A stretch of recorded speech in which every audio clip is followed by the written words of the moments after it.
we have a federal investment in this, both in the Pell Grant programs, but also in the subsidized student loans. This is federal money. We want to make sure that this federal money is being used in the highest and best way to achieve the return on investment, so to speak.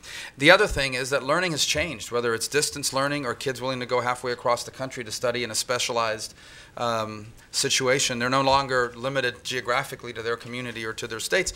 And the other thing I'm amazed with, by the way, is that a lot of kids are going to find out that some of the best bargains are in their own backyard.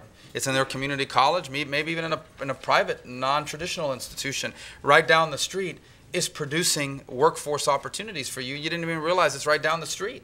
And to have access to that information maybe takes some of the pressure away from marketing for some of those institutions so they can put more money back in the classroom instead of having to market so much. Again, this is kind of open brainstorming, but I think it's real, given what I've learned about studying.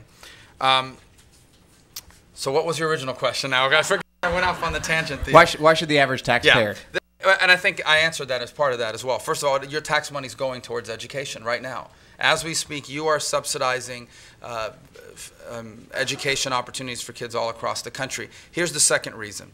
That there are two things we need in order to create the kind of economy we all want. One is we need an economy that's growing vibrant and fast, that it's creating entrepreneurial opportunities as well as job creation opportunities. And so much of what we're debating in Washington is about that. What should tax policy be, regulatory policy be, energy policy, immigration policy?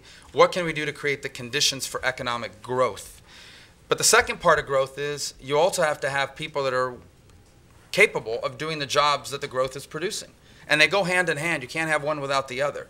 You can't create vibrant industries if you don't have a workforce prepared to fill or to be retrained to fill the jobs that are being created by that growth. These two things go hand in hand. And so I think that we have a national interest in ensuring that we are producing a workforce capable of fueling the kind of economic growth, which, by the way, growth is the only solution, in my opinion. It is the only solution to the problems that we face from a debt perspective and et cetera. Growth is the only solution that we have. We don't grow this economy, we will never get our hands around this debt problem.